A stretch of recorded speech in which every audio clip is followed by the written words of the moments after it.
ছুটির দিন তো কি হয়েছে, হাউস ওয়াইফদের কি কোনো ছুটি আছে? দেখো আজ হচ্ছে রবিবার আর এখন বাজে সকাল 8:30। 8:30 থেকেই ব্লগটা শুরু করলাম। ছুটির দিনেও সকাল সকাল রান্নায় লেগে পড়েছি। ছুটির দিনে যে একটু ঘুমাবো তাও শান্তি নেই। তো সুপ্রভাত বন্ধুরা, সকলে কেমন আছো? আশা করছি প্রত্যেকে খুব ভালো আছো। তো দেখো আজ হচ্ছে রবিবার আর এখন বাজে সকাল 8:30 মতো। তো সকালবেলা ঘুম থেকে উঠেই আজকে অনেকটা তাড়াতাড়ি উঠেছি। রোববার সাধারণত একটু দেরি করে উঠি, তো এখন তাড়াতাড়ি উঠে পড়েছি কারণ আজকে বরের হচ্ছে অফিস। আর এখন দেখো 9:30 বাজে। দেখো বন্ধুরা, আজ হচ্ছে রবিবার আর এখন বাজে সকাল 9:30। আর আমি এখন রান্না করলাম হচ্ছে আলু পোস্ত, মানে আলু ডাঁটা দিয়ে পোস্ত। আর এখানে ভাত করেছি। তো আজকে বরের অফিস, সকালবেলা এখন 10টার সময় বেরিয়ে যাবে।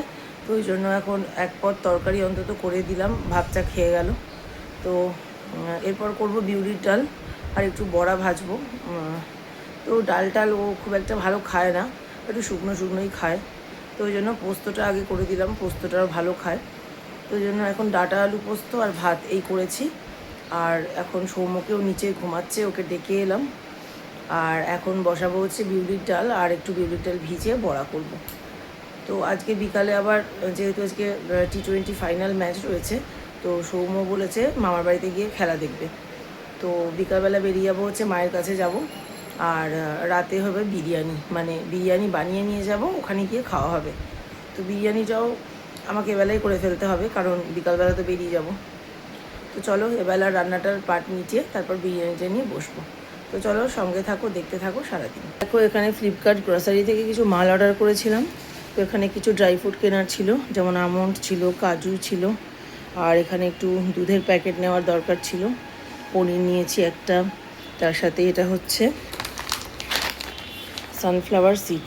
ঠিক আছে, এই কয়েকটা ড্রাই ফ্রুটস অ্যান্ড নাটস এগুলো নেওয়া দরকার ছিল।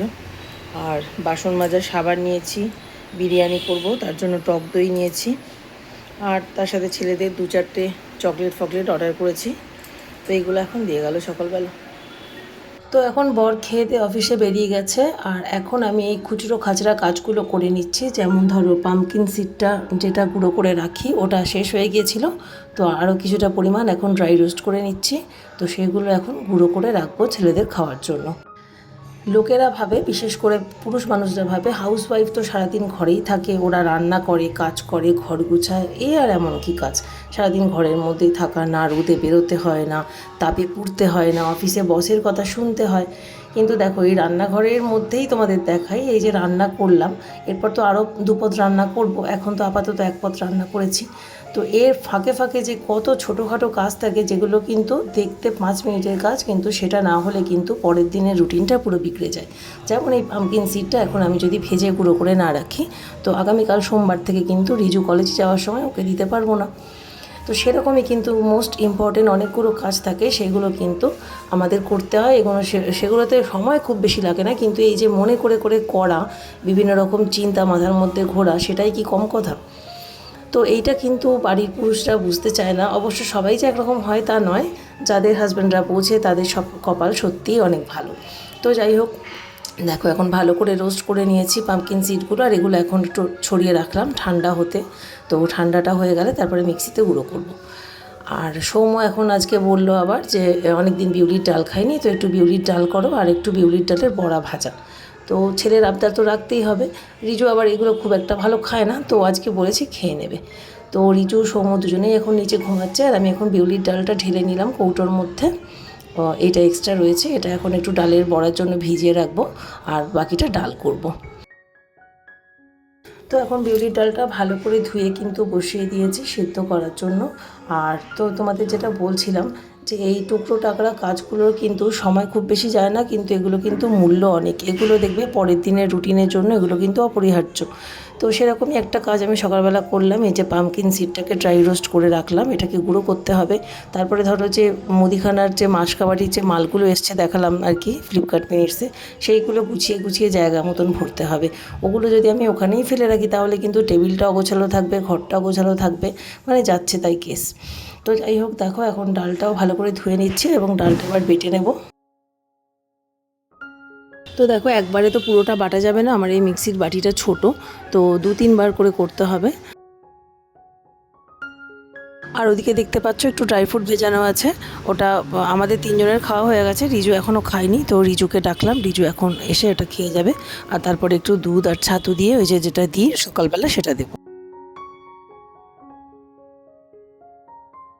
তো আমাদের হাউসওয়াইফদেরও কিন্তু ঘরে বসে বা শুধু রান্না করা বা ঘর গোছানো নয়, তাছাড়াও কিন্তু বিভিন্ন দিকে মাথা চলতে থাকে। যেমন বাচ্চাদের শরীর কিভাবে ভালো থাকবে, এই যেমন আমি অনলাইনে দেখে দেখে কোনটা মানে আমরা যেহেতু নিরামিষ খাই, কোন বাদাম, কোন সিড, কোন ড্রাই ফ্রুট, কোন খাবার, কোন ফুড এইগুলো দিলে, কোনগুলো দিলে ছেলেদের গ্রোথ ভালো হবে, ব্রেন ভালো হবে, এই সমস্তটা কিন্তু একটা মাকে কিন্তু খুব ভেবে চিন্তে বুঝে শুনে খাবারটা বাছতে হয়। তো সেই কাজটা কিন্তু আমিও করি।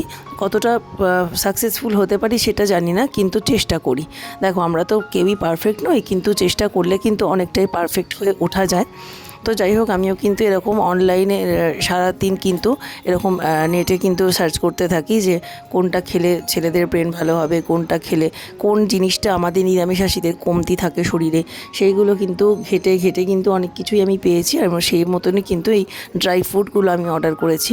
তো এইগুলো কিন্তু ছেলেদেরকে প্রত্যেক দিন সকালে খাওয়ানোর জন্য কিন্তু অলরেডি অর্ডার করে দিয়েছি। তো কয়েকটা তার মধ্যে এসেছে সকালবেলা দেখলে, যেমন তোমার কাজু এসছে আর আমন্ড এসছে, আর তোমার কিশমিশটা আগেই কেনা ছিল, আর আখরোট, খেজুর এগুলো কিন্তু অর্ডার করেছে, এগুলো কিন্তু এখন এসে পৌঁছায়নি, তো কয়েকদিনের মধ্যেই চলে আসবে।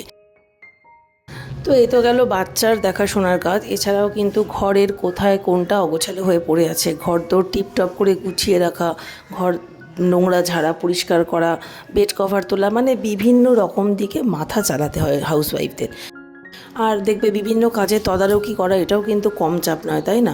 ধরো তোমার ঘরে কাজের দিদি আছে, তো কাজের দিদি কাজ করবে, সেই জায়গাটা এই জায়গাটা পরিষ্কার করো, সেই জায়গাটা পরিষ্কার করো, এগুলো তো আমরা বলে বলে আমাদের করাতেই হবে, তাই না? নিজেদের তো সময় নেই, ক্ষমতা নেই, যেহেতু মানে আমাদের যাদের ঘরে কাজের দিদি আছে তাদের কথা বলছি আর কি, আমাদের যাদের নিজেদের ক্ষমতা নেই তাদের তো লোক দিয়েই করাতে হয়। তো লোক দিয়ে করলেও কিন্তু নিজেকে কিন্তু তোমার সুপারভাইজিং করতেই হবে, নাহলে কিন্তু ঘর তো টিপটপ পরিষ্কার কিছুভাবেই রাখা যাবে না। প্রত্যেক হাউসওয়াইফেরই কিন্তু আমার মতো স্বপ্ন থাকে, ইচ্ছা থাকে নিজের বাড়িটাকে টিপটপ করে সুন্দর করে সাজিয়ে গুছিয়ে রাখবো, কিন্তু দেখো কারোর শরীরে কোলায়, কারোর শরীরে কোলায় না। আমার কিন্তু সত্যি কথা বলতে শরীরে কোলায় না যে আমি পুরো বাড়িটা টিপটপ করে গুছিয়ে রাখতে পারবো, ঘর ঝাড় দেবো, মুছবো, আমার দ্বারা কিন্তু হয় না।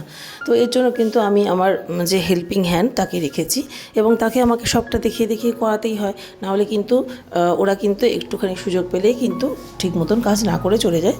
তো এটা বলার কিছু নেই, এটা প্রত্যেক বাড়িতেই হয়। তো যাই হোক, এইটাও কিন্তু একটা কম বড় চাপ নয়। তারপরে ছেলেটা বাইরে কলেজে পড়ে, সকালবেলা বেরিয়ে যায়, ওকে একটু ফোন করা, মেসেজ করা, খোঁজ খবর নেওয়া, সামনে বাবা মা আছে, তাদেরও বয়স হয়েছে, তাদের শরীরের খোঁজ খবর নেওয়া, হ্যাঁ নিজেদের শরীর খারাপ ভালো আছে, তারপরে বাচ্চার পড়াশুনো যেটা মেন জিনিস, পড়াশুনোটা কিন্তু একটা বিশাল বড় চাপ। এই যে আমরা যারা সারাদিন বাড়িতে থাকি, বাচ্চাকে দেখাশুনো করি, সৌম্যর যদিও টিচার আছে, কিন্তু টিচার যতই থাকুক, মা যদি টেক কেয়ার না করে সেই বাচ্চার কিন্তু পড়াশুনো একেবারেই কিন্তু হবে না, এটা কিন্তু পরিষ্কার, তোমরা সবাই জানো। তো যাই হোক, ওই ছেলের পড়াশোনার দিকে নজর করা, এবার ছেলের ক্লাস 2 হবে, এবার কোন কীভাবে পড়ালে ছেলের ব্রেনটা খুলবে, কোন সাবজেক্টটা বেশি করে জোর দিতে হবে, মোট কথা পড়াশুনোর A to Z এটাও কিন্তু মাকে খেয়াল রাখতে হয়। তারপর তো টুকটাক বাজার, দোকান, বাইরের চাপ, এগুলো তো রয়েছে। তারপরে আছে নিজেদের ব্লগিং, এই ব্লগিংয়েও কিন্তু প্রচণ্ড মানসিক চাপ থাকে, আপ অ্যান্ড ডাউন থাকে। তো তোমরা যারা সকলেই যারা ব্লগিং করো তারা তো জানো তো কতটা মানসিক চাপের মধ্য দিয়ে যেতে হয়, সবটাই কিন্তু করতে হয়, সবটাই। তো যারা পুরুষরা ভাবে যে ওরা তো বাড়িতে থাকে, ওরা কোনো কাজ কী বা করে, খায় দায় ঘুমায়, রান্না করে আর ঘর গোছায়, এই কথাটা কিন্তু বিশাল বড় ভুল। তো যাদের হাজব্যান্ডরা বোঝে তাদের কপাল সত্যি তাদের ভালো, কিন্তু অনেকে সবার তো আর বোঝে না। তো কী আর করা যাবে, যার যেমন বাড়ি ঘর তাকে তো সেভাবে মেনটেন করে চলতেই হবে। তো দেখো, এইভাবে পুরো সমাজকে একপাশে সরিয়ে নিজের স্বপ্নকে বাঁচিয়ে সেটাকে নিয়ে এগিয়ে যাওয়ার নামই কিন্তু জীবন, এবং সেটা আমাদের প্রত্যেকেরই করা উচিত। বিশেষ করে যাদেরকে মানসিক এবং শারীরিকভাবে সাপোর্ট করার কেউ নেই, তাদের ক্ষেত্রে কিন্তু লড়াইটা আর অনেকটা কঠিন হয়ে যায়, অনেকটা আমার মতো। তো এই সব কিছুকে কিন্তু পেছনে ফেলে নিজের স্বপ্ন নিয়ে কিন্তু এগিয়ে যেতে হবে, এটার নামই জীবন, চলার নামই কিন্তু জীবন। হেঁটে গেলে বা থেমে গেলে কিন্তু চলবে না বন্ধুরা।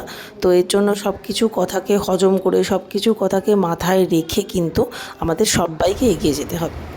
দেখো বন্ধুরা, স্নান করে চলে এসেছি, এখন কটা বাজে বলো তো? 4:45 বিকেল। তো আজকে স্নান করতে অনেকটা দেরি হয়ে গেল। সৌম্যকে খাওয়ালাম, সৌম্যই স্নান করলো 2:30-এর সময়। তারপরে ওকে খাওয়ালাম, তারপরে একটু শুয়েছিলাম। ভালো লাগছে না শরীরটা, অনেক দিন ধরে ভালো নেই, খুব দুর্বল লাগে, হাতে পায়ে খুব ব্যথা। তো ডাক্তারখানায় যাব, ডাক্তার দেখাতে যাব ভেবেছি। তো এর জন্য শরীরটা ম্যাচ করছিল। আর আজকে ওয়েদারটাও কীরকম দেখো, আজকে পুরো মেঘলা ওয়েদার, মনে হচ্ছে যেন এক্ষুনি বৃষ্টি আসবে। তো আজকে তো রবিবার, আজকে বিকেলেই তো তোমার ইন্ডিয়া নিউজিল্যান্ডের final match, world cup final. তো ওটা দেখতে তো হবেই। আর বাপের বাড়িতে যাব, ওই রকমই প্ল্যান আছে। তো এখন খাওয়া দাওয়া করবো, সামান্য একটু ভাত খাবো, তারপরে বিরিয়ানিটা বসাবো। বিরিয়ানিটা সকালে আর করবার সময় হয়ে ওঠেনি। এখন বিরিয়ানিটার সব ম্যারিনেট সব করা আছে, চালটাও ভিজানো আছে, ওই 1 ঘন্টার মধ্যে হয়ে যাবে। এখন গিয়ে বিরিয়ানিটা করব, তারপর সন্ধেবেলা 7টার আগেই চলে যেতে হবে ওই বাড়িতে। 7টা থেকে তো ম্যাচ শুরু, তো সৌমনালে একদম পুরো মাথা খারাপ করে দেবে। 7টার আগেই পৌঁছতে হবে। তো চলো, এখন প্রায় 5টা বাজে, 4:45 বাজে। তো এখন খাওয়া দাওয়া করে নিই আর বিরিয়ানিটাও বসাই, তোমরা সঙ্গে থাকো। তো দেখো, এখন বাজে সন্ধ্যে 6টা। খাওয়া দাওয়া হয়ে গেছে, এখন একটু বসে আছি। আর পিছনে এদিকে কত জামা কাপড় জমেছে দেখো। এগুলো সব কাচা হয়েছে, তোলা হয়েছে, কিন্তু ভাঁজ করা হয়নি। আজকে আর ভাঁজ করার সময় হবেও না, কালকে সকালবেলা এগুলো ভাঁজ করব। তো এখন খেয়ে দিয়ে নিয়েছি, একটু বসলাম। আর এরপরে এখনই বিরিয়ানিটা এখন বসিয়ে দেবো, তারপরে 7টার সময় যাবো ওই বাড়িতে। আর এখন দেখো সন্ধে হয়ে গেছে, আজকে স্নান খাওয়া সব কিছু করতে অনেকটা দেরি হয়ে গেছে। তো এখন তোমার এই 6টা 10-15 মতন হবে। বিরিয়ানির চালটা তো ভিজানোই ছিল, সকালেই ভিজিয়ে দিয়েছিলাম। আর এখন চালটা সিদ্ধ হতে বসিয়ে দিয়েছি। তো চাল অনেকক্ষণ আগে যেহেতু ভিজানো ছিল, তো এর জন্য কিন্তু তোমার সিদ্ধ হতে খুব বেশি সময় লাগবে না, 10-15 মিনিটের মধ্যেই হয়ে যাবে। আর এই দেখো কি, এটা হচ্ছে একটা বিরিয়ানির গোটা মশলার প্যাকেট। এটা কিন্তু আমি অনেক দিন পর মুদিখানার বাজারে দেখলাম, তো এটা একটা নিয়ে নিয়েছি। এটা সবসময় না পাওয়া যায় না মুদিখানার দোকানে। আর এদিকে দেখো, আলুগুলোও সব সিদ্ধ করা ছিল, এগুলো সব সকালেই করা ছিল। আর ম্যারিনেশন, এই যে সোয়া চাপ, সয়াবিন, এগুলো কিন্তু ভালো করে মশলা দিয়ে, টক দই দিয়ে ম্যারিনেট করে রেখে দিয়েছিলাম, তাও সকালবেলা। তো এই এতক্ষণ ধরে ম্যারিনেট করার ফলে আজকে কিন্তু রান্নাটা করতে আমার খুব বেশি সময় লাগবে না, খুব স্মুথ হবে রান্নাটা। আর মাশরুমটা শুধু বয়েল করা হয়নি, তো মাশরুমটা এখন বয়েল করে ভালো করে ভেজে নিচ্ছি। এবং তারপরে ওই তোমার ম্যারিনেশন করা যে মশলা এবং সোয়া চাপ, এগুলো দিয়ে খুব ভালো করে কষিয়ে নেব।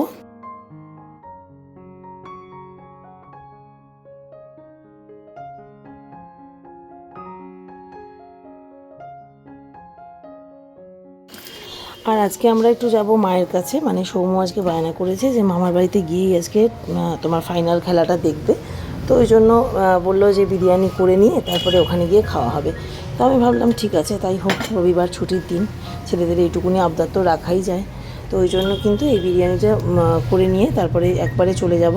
ভাইয়ের ছেলের জন্যও নিয়ে যাব, আর ভাইয়ের জন্যও নিয়ে যাব, আর আমার 2 ছেলের জন্য নিয়ে যাব। তো বাবা মা এগুলো খুব একটা ভালো খায় না সেরকম, তো বাবা মার জন্য নেব না, শুধু ওই আমার 2 ছেলে, ভাইয়ের ছেলে আর ভাই। তো চলো, এখন সমস্ত ম্যারিনেশন করা জিনিসটা এর মধ্যে দিয়ে দিলাম। আর এবার খুব ভালো করে কষাতে হবে, লো টু মিডিয়াম আছে। এটায় কিন্তু পেঁয়াজ রসুন যে আমি দিই না, সেটা কিন্তু তোমরা দেখলেও বুঝতে পারবে না। আর যদি কখনো এরকম করে বানিয়ে খাও, তাহলেও কিন্তু বুঝতে পারবে না যেটাতে পেঁয়াজ রসুন নেই।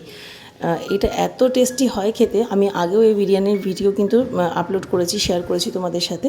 আজকে আবার একবার দেখিয়ে দিলাম। এটা কিন্তু দারুণ খেতে হয়, পুরো রেস্টুরেন্টের মতন।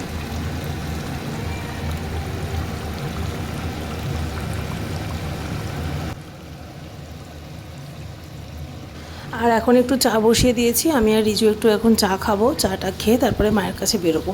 আর এটা কিন্তু কষারও প্রায় হয়েই এসেছে। আর এই 10-15 মিনিট মতো একটুখানি কষাবো। দেখো, এটা কিন্তু তেল ছেড়ে দিয়েছে একদম। এটা আর একটুখানি জাস্ট শুকনো হবে, তারপরে এটাকে নামিয়ে দেবো। দিয়ে তারপরে ভাত যেটা আগে থেকে সেদ্ধ করা রয়েছে, ওটার মধ্যে মিশিয়ে দিলেই হয়ে যাবে। আমি কিন্তু একদম সহজ প্রসেসে বিরিয়ানি বানাই, কারণ আমাকে কিন্তু মাসে 2-3 বার বিরিয়ানি বানাতেই হয় বাড়িতে। ওই জন্য কিন্তু ঝামেলা করে আর বানাই না, তাহলে অনেকটা সময় নষ্ট হবে আর বানাতে ইচ্ছা করবে না। দেখো বন্ধুরা, 7টার মধ্যে তো হলো না, এখন বাজে 7টা 10। ফাইনালি আমার বিরিয়ানিটা রান্না করা হয়ে গেছে, আর চাও খেয়ে নিয়েছি। ক্লান্ত হয়ে গেছি।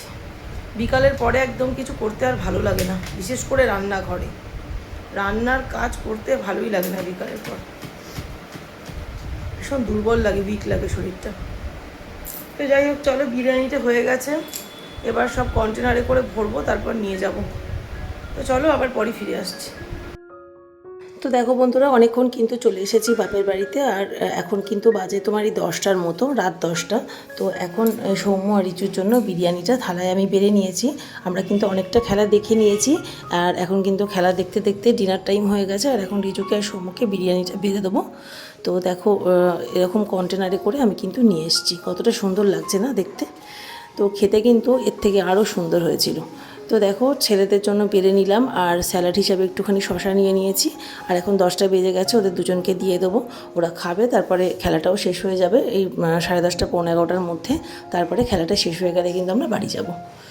তো আমার আর বরেরটা কিন্তু বাড়িতেই রয়েছে, আমরা তো দেরি করে ডিনার করি, তো এর জন্য কিন্তু আমাদেরটা বাড়িতে রয়েছে। আর ছেলেদেরটা এখানে নিয়ে এসেছি। আর এখন রিজুকে দিয়ে দিলাম। এই যে শুয়ে শুয়ে খেলা দেখছিল দুই ভাই।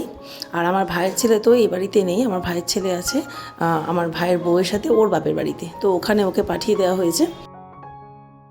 আর এই দেখো, এরা বিছনায় খাবে বলে বাবা একটা কাপড় পেতে দিল যাতে বিছনায় না পড়ে, কারণ সৌম্য কিন্তু খেতে গিয়ে খুব নোংরা করে ঘরদোর। তো ওই জন্য এখানে একটা কাপড় পেতে দেওয়া হচ্ছে। আর এখন এখানে বসেই এরা দুজন খেয়ে নেবে। তারপরে খেলাটা শেষ হয়ে গেলে আমরা চলে যাব বাড়ি। তো চলো বন্ধুরা, আজকে ভিডিওটা এই পর্যন্তই থাকলো। ভিডিওটা কেমন লাগলো জানিও, ভালো লাগলে কিন্তু লাইক, কমেন্ট, শেয়ার এবং সাবস্ক্রাইব অবশ্যই করো। আজকের ব্লগটা আমার বাবা মাকে দেখিয়ে বাপের বাড়ি থেকেই শেষ করলাম। আবার ফিরবো নতুন ব্লগ নিয়ে। সবাই ভালো থেকো, টাটা।